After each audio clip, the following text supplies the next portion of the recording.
Good afternoon and welcome. My name is Suzanne Duncan, and I'm the Vice President of Philanthropy at the Canadian Women's Foundation. Before we get started, I want to take a moment to recognize that the work of the Foundation and that of the programs we support take place on traditional First Nations, Métis, and Inuit territories. We are so grateful for the opportunity to meet and work on this land. However, we recognize that land acknowledgements are not enough. We need to pursue truth, reconciliation, decolonization, and allyship in an ongoing effort to make right with all our relations. Today, I'm joining you from Toronto, where I'm hosted on the lands of the Mississaugas of the Anishinaabe, the Haudenosaunee Confederacy, and the Wendat. Toronto is in the dish with one spoon territory, and I want to just pause for a moment to recognize the spirit behind that name. One dish, one spoon is a law and a custom that was used by Indigenous people for at least 1,000 years. And that custom describes the agreement for sharing a hunting territory between many nations. We all eat out of the same dish. All of us share this territory with only one spoon. That means we all share the responsibility of ensuring that the dish is never empty. And that includes taking care of the land, the creatures that we share that with. Importantly, there are no knives at this table, which represents the peace that we all must keep. And I'm going to hold that responsibility in my heart and in my mind as we begin the conversation. So thank you all for choosing to honor International Women's Day by joining us as we explore what it takes to build equitable workplaces. Equity and inclusion are more urgent than ever as Canada faces economic disruptions and crises on so many fronts.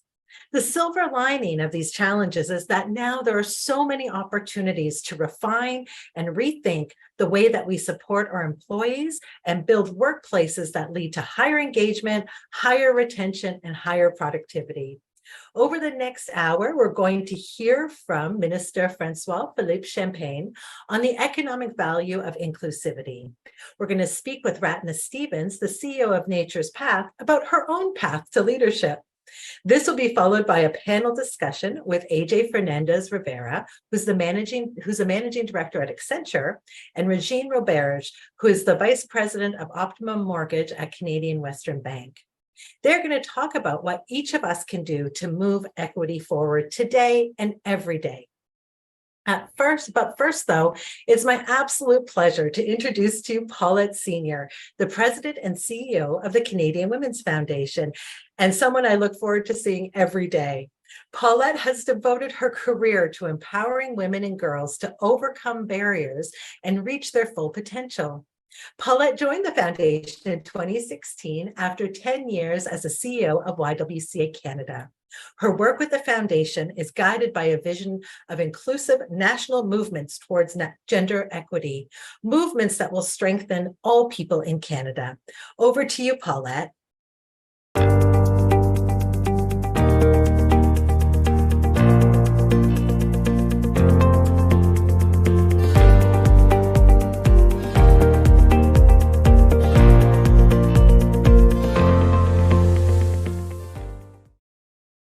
Thank you so much, Suzanne. You know, it's not every time that I speak that music is in the background, so it's feeling pretty special today to have that feature. So thank you to all the people doing this work in the back to make that happen. And hello, everyone. Thank you all for joining us today. We are truly honored to have so many of you with us, especially on this one of my favorite days of the year, International Women's Day. And I want to commend you for choosing to explore your role in advancing gender equity in your workplaces, your organizations, and businesses.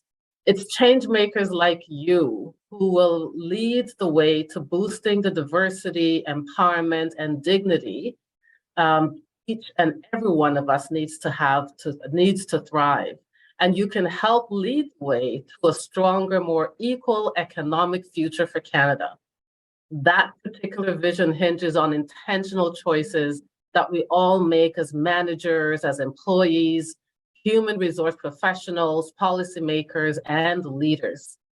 Corporate Canada has immense power to help build a Canada that is more inclusive, equal, and ultimately more human. This discussion could not come at a more urgent time.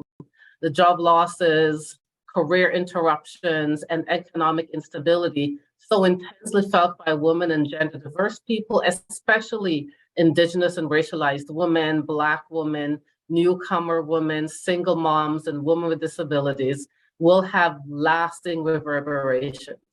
I also think of our next generation. What will their lives and work be like? Now more than ever, corporate Canada needs to double down on its efforts to hire, retain, and promote women, gender diverse people, and all equity-seeking workers. I do see signs of hard-won progress. Now, more than 1 in every 4 board directors in public companies are women. We are halfway to board gender parity, but listen, we've got a lot of work to do there.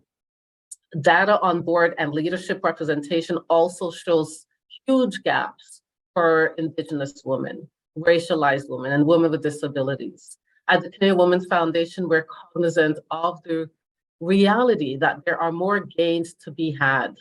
In fact, in Canada, there are more CEOs named Michael and Mark than female CEOs, all put together, according to Equileap's report on gender progress.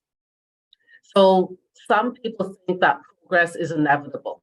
If we hang back and wait a little longer, equity and diversity will materialize. Or if we just hire a bit more people, diverse people, our job is done.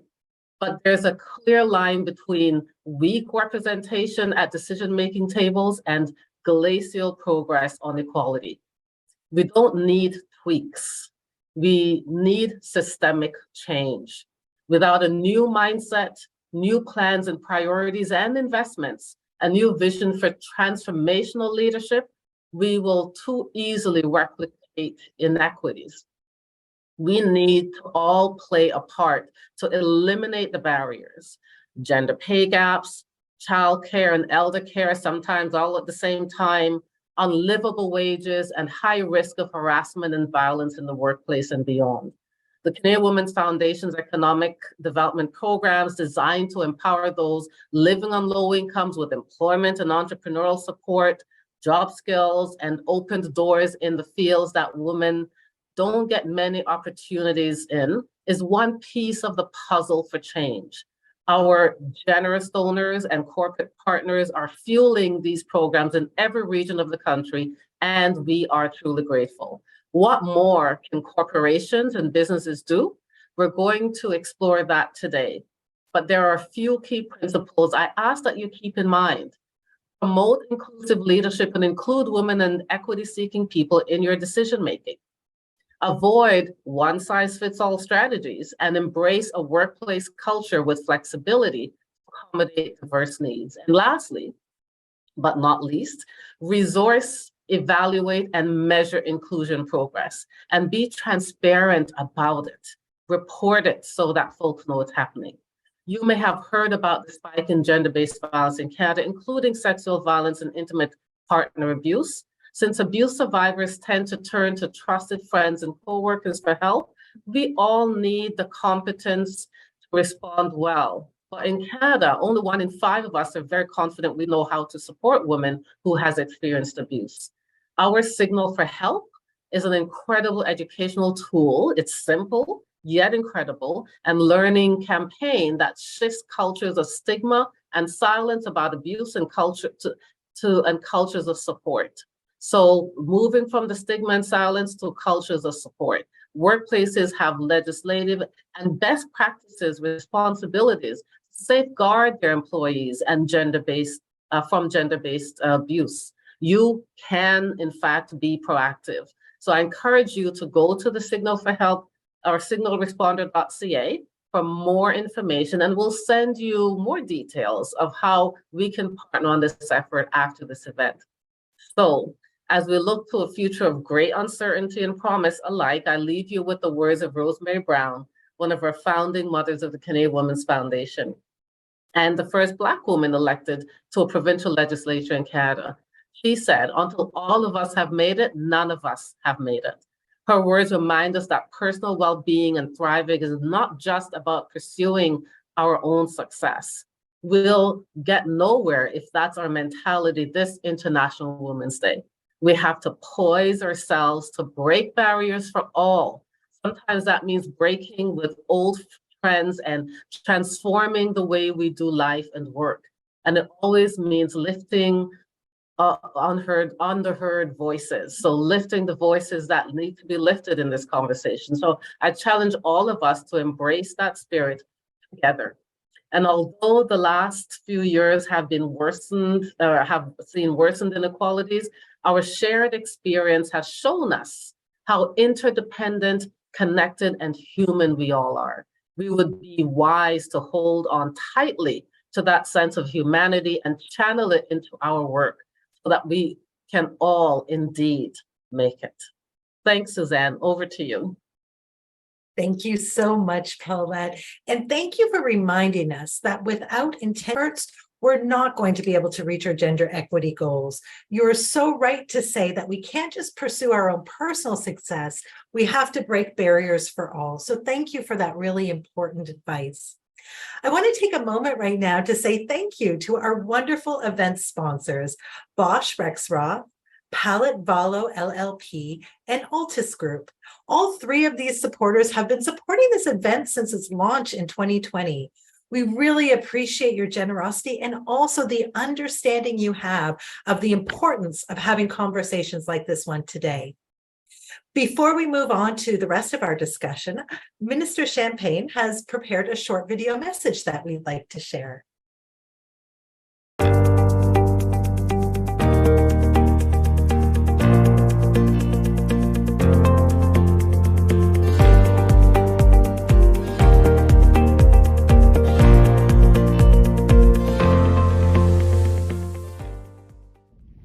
Hi everyone, it's Francois Champagne, the Canadian Minister of Science, Innovation and Industry. I wanted to take a moment to say thank you for inviting me at least virtually to your event on International Women's Day.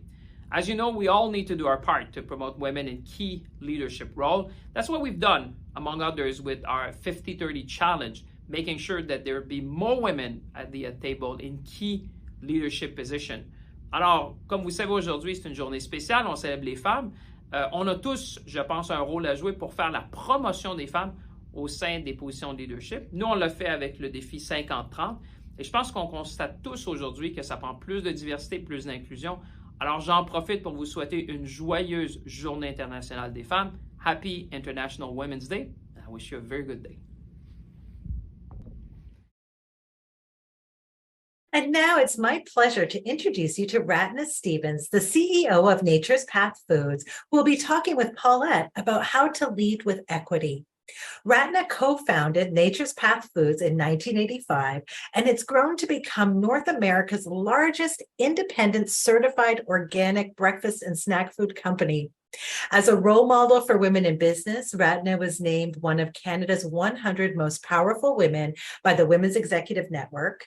She's also been awarded the YWCA Women of Distinction Award for Entrepreneurship and Innovation, and she was honored with an Influential Women in Business Award by Business in Vancouver. And in 2021, Ratna and her husband, Aaron, were named co-recipients of the Order of British Columbia. My goodness, so many great accolades. Welcome, Ratna, and welcome, Paulette.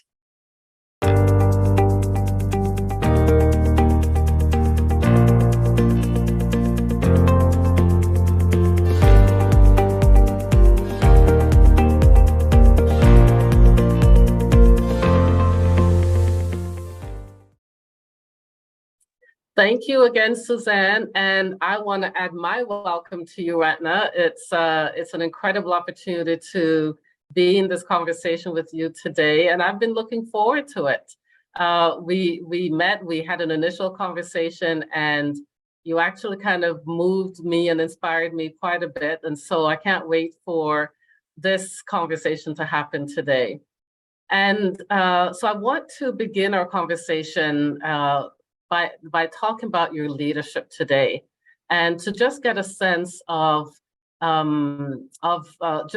give folks a sense of who you are, but also the leadership style that you have used in your company to inspire others. So let's have that part of the conversation first. First of all, congratulations to all of you for International Women's Day. Celebrating the women who have excelled in their field, whether it was financial, art, political, social. As it said, that we stand on the shoulders of others who have come before us. We are very grateful to them.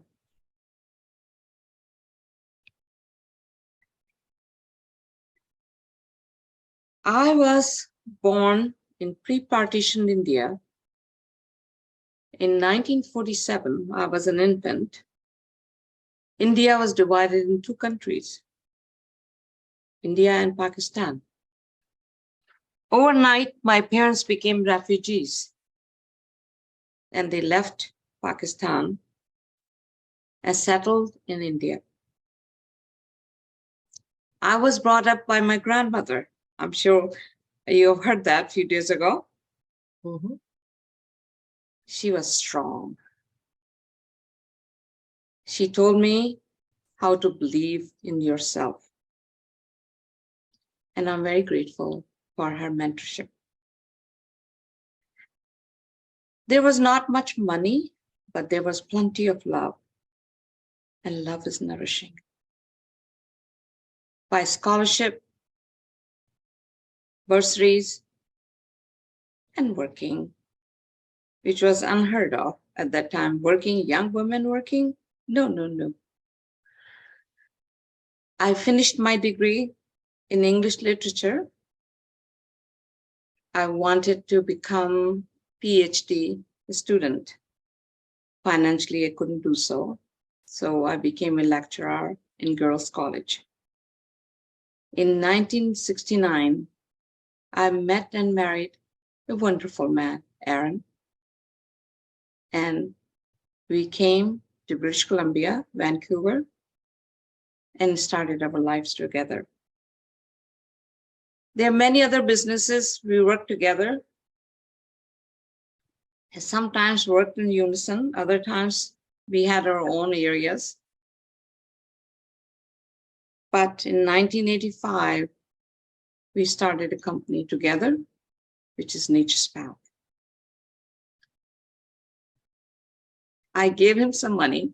I was working at the restaurant, which was our restaurant, and saving some money. I said to him, Aaron, you take this money and do whatever you want to do.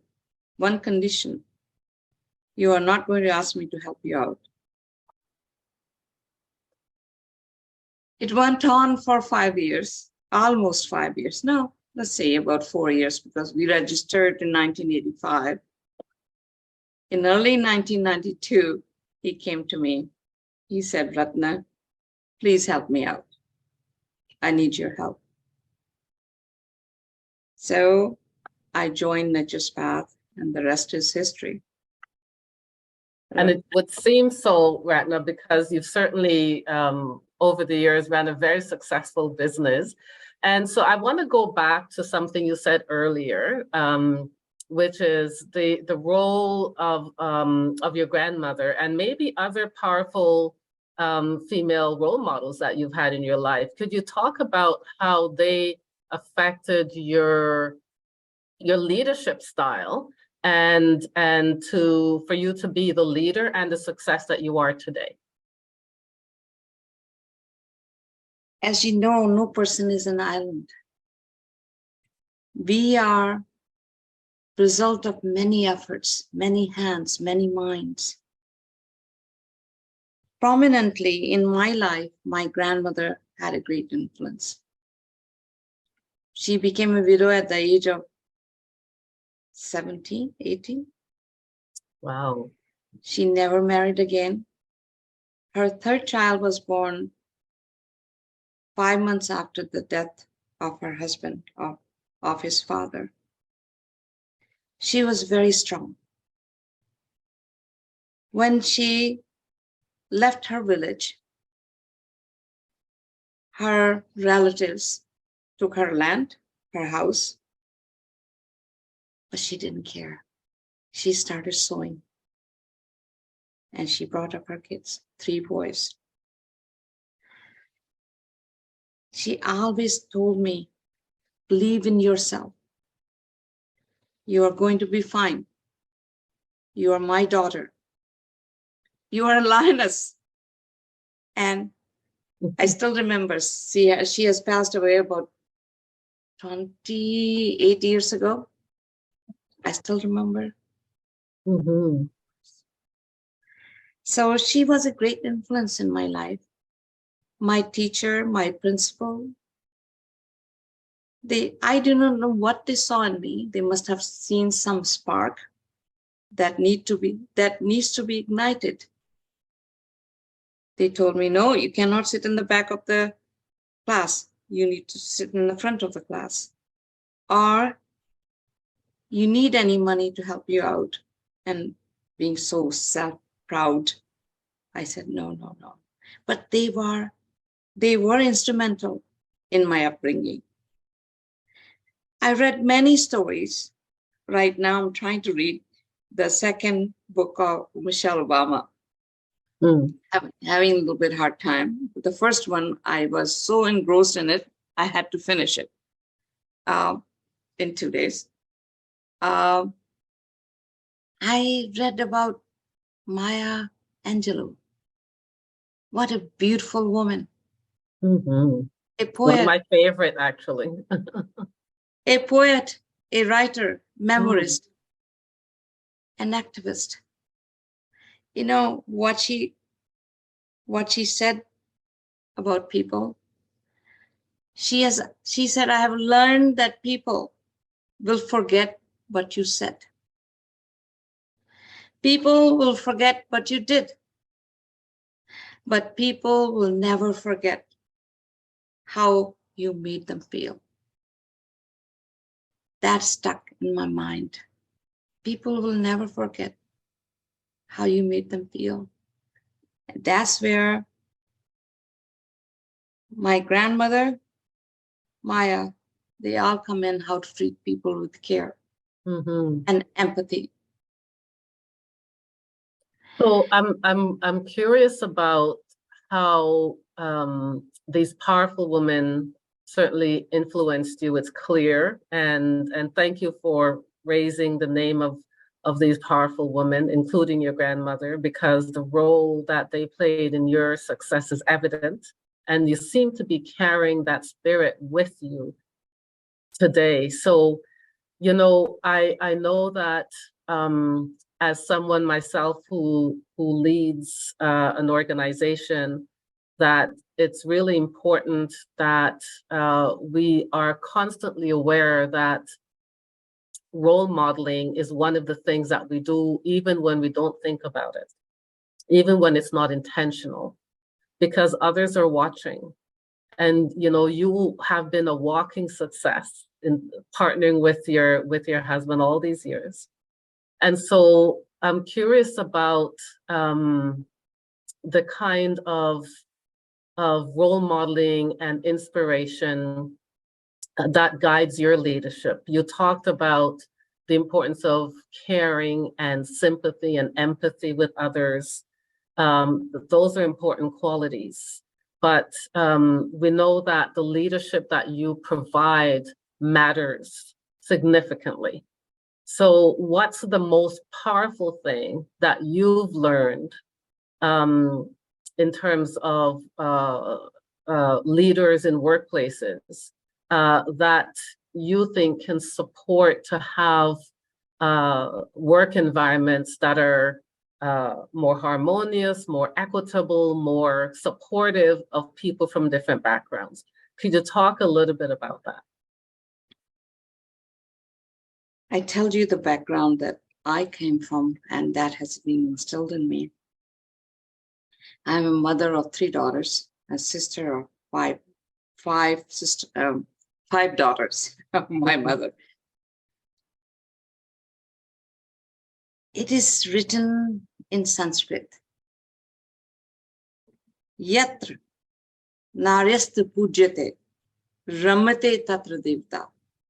Wherever women are worshipped, God resides there. In our company, they call me Mama Ratna. Yes, I'm a mother. I'm getting older, so I am mother and grandmother too. Aren't we all? I want to have a parity, wage parity, color, race. Fortunately, in our company, 60%, especially in our head office, 60% are female and 40% are male. That's a huge accomplishment, Ratna. I'm very grateful. Mm-hmm. Unfortunately, pandemic has created problem in our leadership team. We lost a couple of women, but we are trying to get back. We are holding on as far as the board is concerned.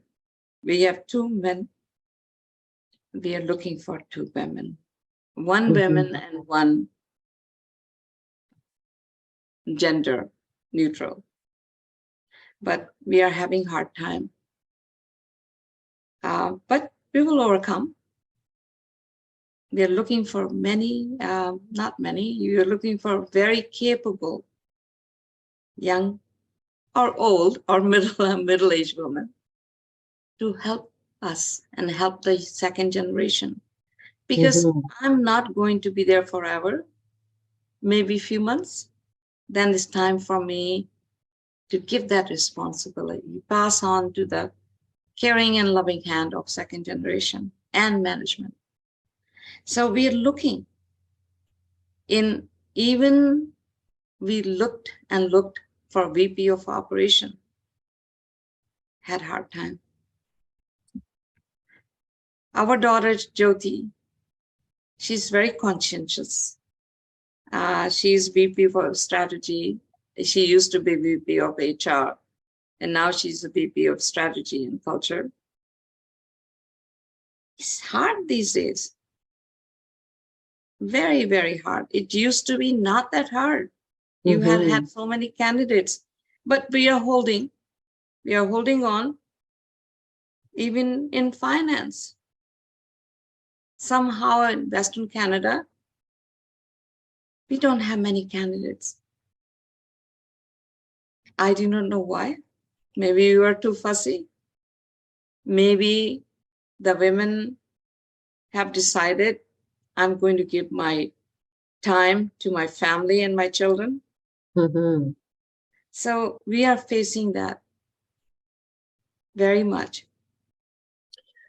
You know, we are living in a time where lots of folks, particularly women, have had to make critical decisions around what their priorities are and what they will take on. But I suspect that you kind of making that known in this particular event today, you may actually get some new folks coming to the table in terms of wanting to be involved with Nature's Path and to put their names forward. So that's also a possibility.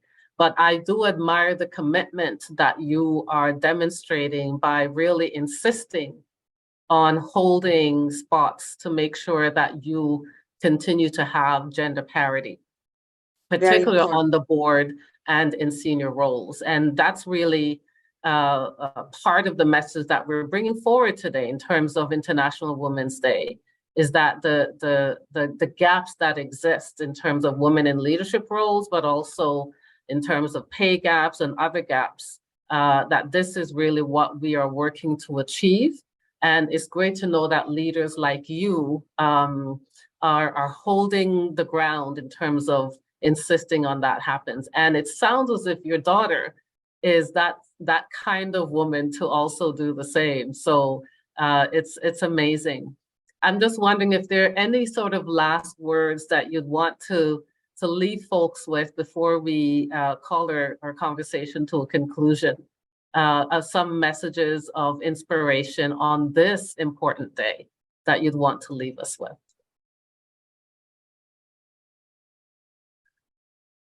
As mothers, wives, grandmothers, sisters, daughters, friends, professionals, we all have the ability to make choices that shape what we do in our life, and also that shapes our life. We must. Life is too short. There's a poem that comes to my mind I often quote. I will paraphrase it because I didn't think I was going to quote this. I shall not pass this way again. Any goodness I can do, any kindness I can show, let me do it now. Let me not differ or neglect it, for I shall not pass this way again. Life is short, life is beautiful. If you can make a difference in few people's life, do so. It behooves us as human being of the same race as humanity. Thank you. Thank you so much, Ratna. Thank you for the words of inspiration. And thank you, because what I really see foremost in meeting you and having conversations with you is that you truly do lead with your heart. And it matters when you do, and we could use a lot more of that in leadership today. So thank you for the conversation with me. And I wish you all the best as you think about how you're going to transition from your leadership role. That's an exciting time as well. So thank you. And I'm going to pass it back to Suzanne. Thank you. Thank you so much, Ratna, and thank you, Paulette. That was a really inspiring conversation, and it was so interesting to hear about Ratna's path to leadership and all of the influences in her life. It's now my pleasure to move on to our panel conversation, and I'm going to introduce to you two great speakers. We have AJ Fernandez Rivera with us, who is the Managing Director at Accenture and who leads technology sales for Canada. As an out and proud transgender woman, AJ is a passionate advocate for diversity and inclusion. In 2022, she was recognized by the Globe and Mail as one of Canada's 50 best executives. Wow. And as a key member of the leadership team, she is the executive sponsor of Accenture Canada's Pride Employee Resource Group, the co-executive sponsor of Women in Technology, and Accenture Canada's Technology Inclusion and Diversity Lead. What a great person to have with us today. We also have with us Regine Roberge. Regine is the Vice President of Optimum Mortgage at Canadian Western Bank. She has been recognized as a woman of influence by the Canadian Mortgage Professionals magazine for multiple years in a row. She is passionate about fostering a culture of inclusion, empowerment, and learning for her team of 120 people nationwide. Regine leads by example and balances work and life while inspiring other people around her to do the same. Welcome, AJ. Welcome, Regine.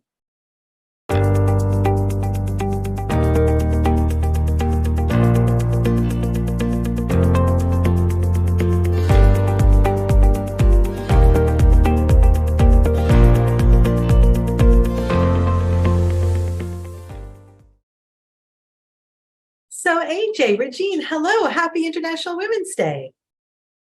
Hello. Hello. So we're here today to talk about what leaders can do to trigger equality. And when we're talking about leaders, we're talking about people at every level of the organization. But we're really lucky to have the two of you here today who've had really long careers in leadership and also careers in spaces that haven't typically had a lot of women in them. So I'm wondering if you can share a lesson you've learned through your career when it comes to gender equity. And I'm also interested in seeing what you've seen change around equity throughout your career. And I'm going to start with you, Regine. Can you tell us a little bit about what your career has been like and those changes that you've seen around equity? Sure. And thank you so much for having me today, Paulette and Ratna. I've got chills. That was fantastic. I guess if I look back at my career, um, there's certainly more than one instance where, as a female leader within my organization, and certainly within my industry, where I've stood out based on my gender. It was 2017 when I accepted the role that I'm in today as vice president. And I remember going into meetings with my peers at the time here at CWB, and I was the only female leading one of our revenue generating businesses at the time. So the only female in the room. And the lesson that I get to share with everyone today stems from a really positive experience. And I do recognize that is not everyone's experience. And it is one I'm very grateful for. Even though I stood out, I never felt left out. And so that lesson is, I always felt included, because even though I was underrepresented, because of the core values at my organization, and in this case, that being around inclusion and diversity and the power that those hold. I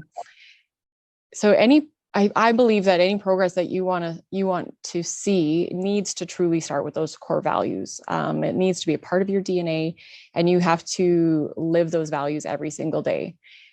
And then, like anything, if you want to see progress, you've got to put in the work.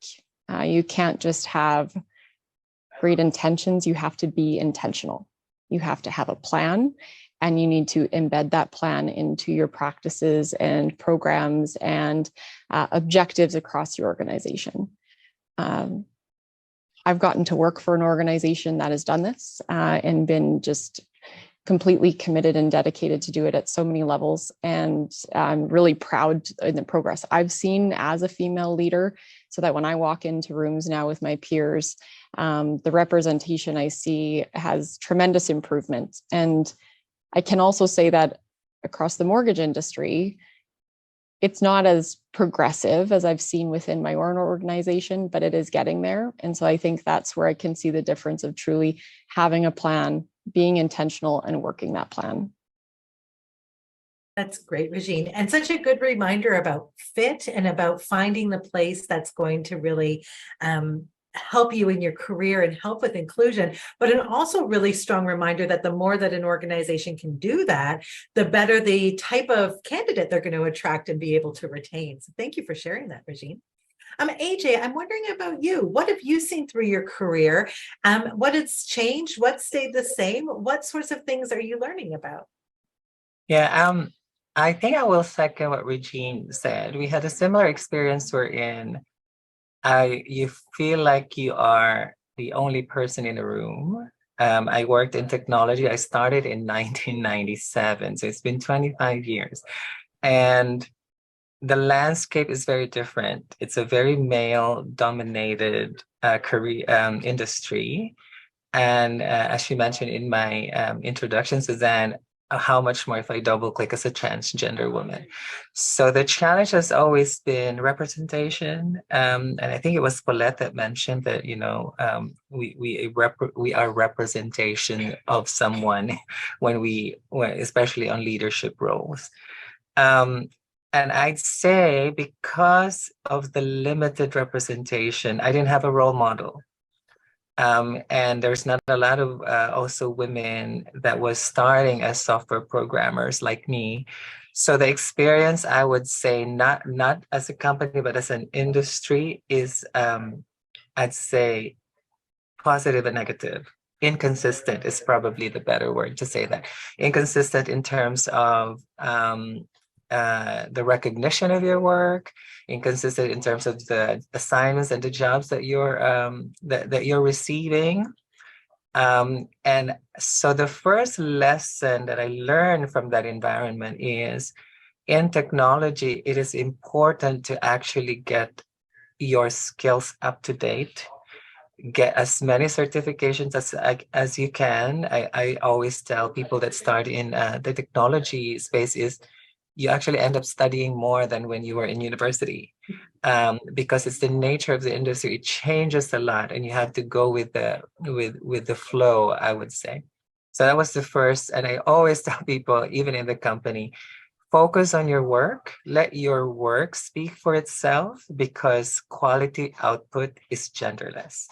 So that was the learning in that part. Now, as the industry matured and as the company matured, because the experience is inconsistent, what we're doing as a firm is we are actually, Regine mentioned the word intentional about, and Ratana is I was floored by how she's pushing for parity, because that's what we're actually doing in the firm. We have broadcasted as a public company that we're going to reach 50-50 gender parity by 2025. So that's actually a company goal of ours. Our CEO is Julie Sweet. She's female. And so that gender parity goal just trickles down to all of our offices where we operate. So 2025 is near. We're working towards that. And I think my message is first, get the goal straight, making sure that you're intentional about it, but work towards getting there, which is what we're doing as a company. That's amazing. That's amazing, AJ. And I've been thinking a lot about that word intentional today. I think that's been brought up by almost all of our speakers. And I think that's such a great theme for this International Women's Day. You talked about inconsistencies, you talked about and how unsettling that can be as you're trying to move through your career. And it really does take intentionality from an organization and these really clear communicated goals to be able to move pieces forward. I think that's really great. And I think those goal settings are part of a bit of a trend that we've been seeing over the last 5-10 years, a really clear goal setting. And I want to talk about another trend that has been bubbling up all over the place, and that's remote work. So some women and gender diverse workers have told us that remote work can help them manage, especially when they sometimes have overwhelming child and elder care responsibilities. That's something that pushed a lot of folks out of the workplace, but that idea of remote work is helping some of them balance that. But we've also heard from other folks that this is actually worrying for them, that remote work may actually intensify their invisibility. It might hurt their advancement. And then we hear from other people that remote work isn't even an option for them. So I'm wondering for both of you, what you see is happening in your sector when it comes to remote work, and what measures you need to think about as a company that's bringing in remote work to make sure that it bolsters equity gains and doesn't really regress equity gains in the workplace. I'm wondering, AJ, if I could start with you on that one. Yes. I think, the pandemic has really pushed the boundaries of what the future of work is going to be. And so the first thing we realize as a company is remote work is going to be there. It's not going to be, it's not going to stop. So what we've realized is the future is going to be a hybrid model. And because we realize that, as we mentioned, Suzanne, some people do have advantages for taking on remote working. I personally myself see that as an advantage in terms of, my scheduling around my personal life and balancing my work life. So what we did as a firm is we actually revisited our benefits. And one of the things that we've changed immediately in 2022 is remote working takes its toll on mental health. And so we work with our healthcare provider to increase and really focus on mental health benefits. It's actually about 10,000 per employee. And that's, and our employees can use that to talk to a counselor or, have some sessions with psychology or some care that they need while the remote work is taking its toll, because sometimes, as mothers and carers, it does take its toll. And we also provided extended benefits for our employees to choose the carer of their choice. And this is for parents, or that they can choose a carer where they could reimburse $100 a day, maximum of 30 days. So we had to adapt our benefits because we know that remote working is going to be part of our working culture. What I also want to look at is not to swing the pendulum way too far. You're right about, maybe some people think there's a disadvantage. And what I've noticed personally is we have this saying, out of sight, out of mind. So when I say the future, I think it's a hybrid model, is finding that balance to take advantage of what remote work can actually benefit a person, but also balancing it with the benefits of being physically present with your coworkers. So what we did is gave our employees a guideline as to what works best in a remote work and what works best in a personal setting. So examples would be team building is better in, face to face and really having that physical presence, doing a joint solutioning or a brainstorming activity. Those, we encourage people to go work in person. And especially in our company where we hire new hires and fresh graduates, we've seen that they feel like they're left behind and they don't know the firm, they don't know the company. So we encourage our leaders to come into the office, and we actually broadcast, like me as a leader, when I'm in the office, so that there's a one-on-one time with employees that are also in our physical work. So to end all of this, I think the future is a hybrid model.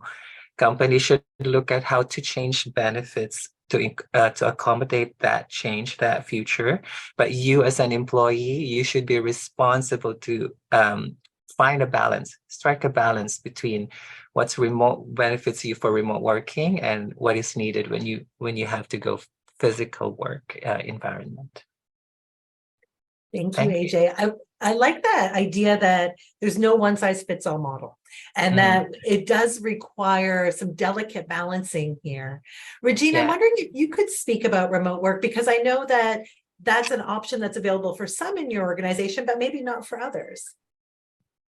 Yeah, AJ, it was great hearing about what you're doing at Accenture, because this is still something that we're learning. And I think an important part of that is learning and listening to our employees. And so you're right, Suzanne, remote work isn't going to, as AJ said, isn't always the best solution for certain activities and tasks and connections.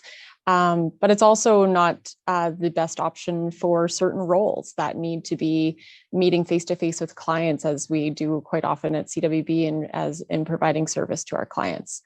So when I think of remote work versus in person, I think what's important and what we've heard from our employee base in our conversations is around the word flexibility. And flexibility can take many forms. It isn't just about where you work, it's also in how you perform your work.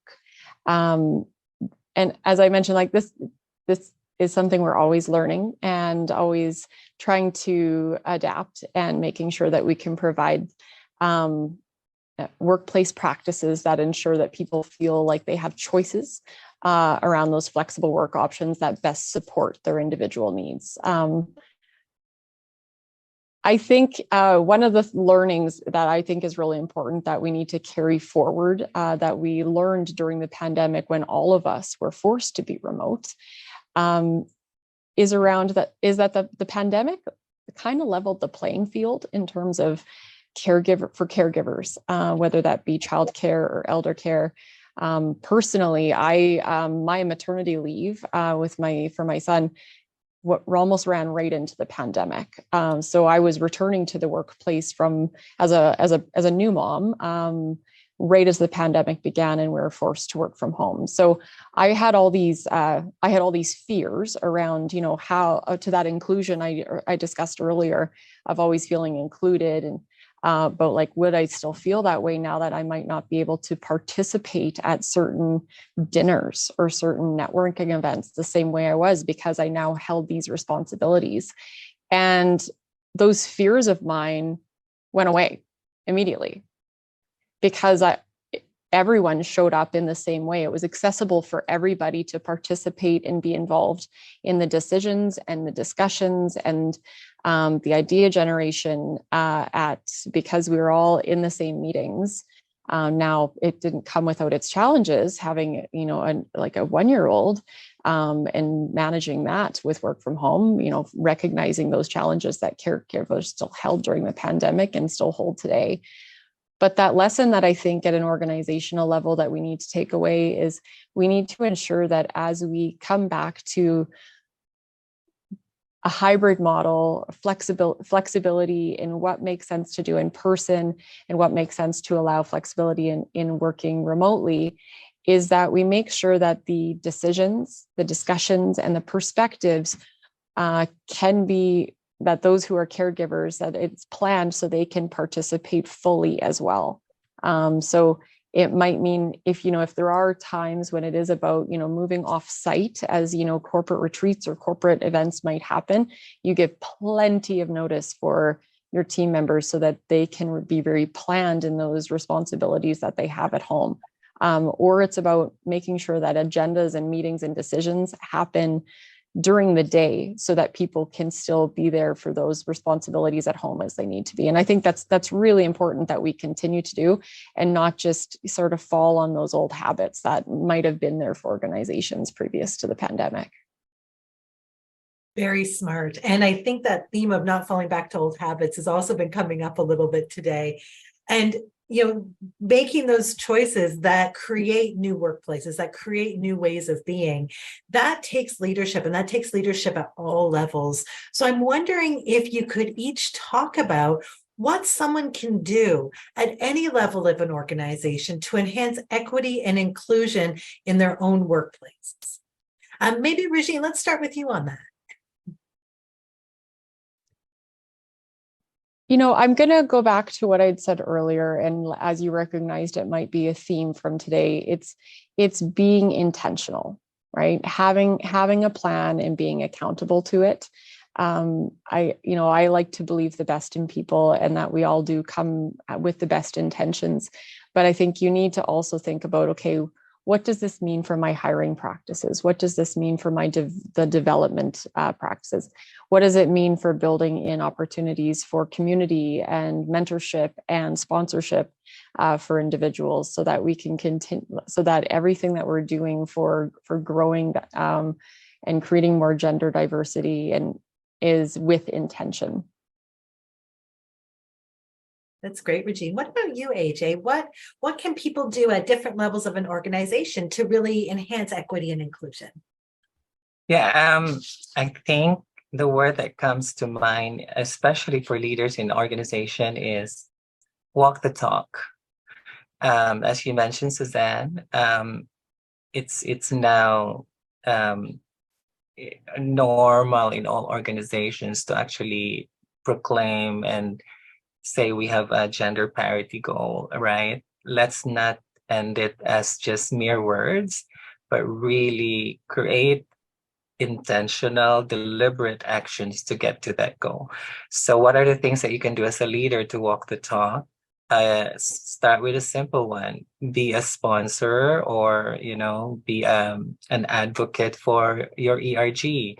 If there is no ERG, employee resource group, that doesn't exist, then be the leader that actually says, let's create an employee resource group. That for me as a leader is the first step. Second is simple. Talk to women, right? Have a conversation with your women employees and really have that space for them to express their feelings, and you get to know what really the women needs in your organization. And then thirdly, if there will be initiatives that will be executed in the organization, be the most visible person that supports that initiative. If it's a panel discussion, even if it's a simple fundraising activity, be there and be visible. So that's for the leaders in the firm. For any level in the organization, and I think maybe this is going back to Ratana, because I've learned in this very session where her leadership style is about compassion, kindness, and understanding. I think that should be embodied by every single person in a company, not just for women, right? The emotional offering of that can also be done by men and not just women. So we can all be compassionate. We can all exhibit all these feminine qualities that resides in all of us. And that could be done by any employee in a company. Thank you, AJ. Thank you, Regine. I hope you both have a wonderful rest of your International Women's Day. I want to say thank you so much for sharing your wisdom and sharing your perspective. I think this is a really interesting conversation with two folks who've really come a long way in spaces that were often not always open for women. So I want to say thank you for role modeling, for trailblazing, for being visible, for being intentional, for really demonstrating all of those things that we're talking about today. Thank you. Thank you so much. Thank you. So we're reaching the end of our program, and I want to say thank you to our insightful speakers. And I really want to say thank you to every single person who's choosing to spend their International Women's Day with us today. At the Canadian Women's Foundation, we work with companies of all sizes to advance important diversity and inclusion work in their organizations and in their communities. And we'd love to hear from you if you have any questions, if you'd like to explore a partnership, or if you're interested in volunteer opportunities for your corporate team. We can be reached through email at partnerships@canadianwomen.org. You can also go to our website, canadianwomen.org, to see all the different ways that you can get involved as an individual or as a company. You're also going to hear from us in the coming weeks as we send out surveys, as we send out more information. So there'll be lots of opportunities to connect. Today, also, I would be remiss to not point out that today is a great day to think about making a gift in honor of a woman or gender diverse person in your life who has really helped you get to where you are today. If you are in the position to make a donation in tribute to someone in your life, please visit canadianwomen.org, where you can choose from a variety of e-cards that can be sent immediately to the recipient to let them know you're thinking of them this International Women's Day.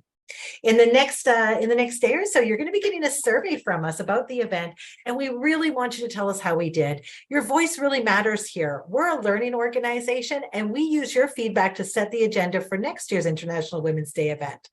In that survey, you're also going to get a recording of this event, and you can share that with folks in your network. Here at the Canadian Women's Foundation, we are a national leader in the movement for gender equality in Canada. Through funding, through research, advocacy, and knowledge sharing, the Canadian Women's Foundation works to achieve systemic change. And we can only achieve that change if we all work together from coast to coast to coast to raise our voice and push for equity and inclusion. Together, when we raise our voices, we can enable the potential of so many people who have been left behind and left out of critical conversations. As Paulette said earlier, one of our founding mothers, Rosemary Brown, has this famous quote, and she said, "Until all of us have made it, none of us have made it." Let's keep that spirit with us this International Women's Day. Thank you very much, and enjoy the rest of your International Women's Day.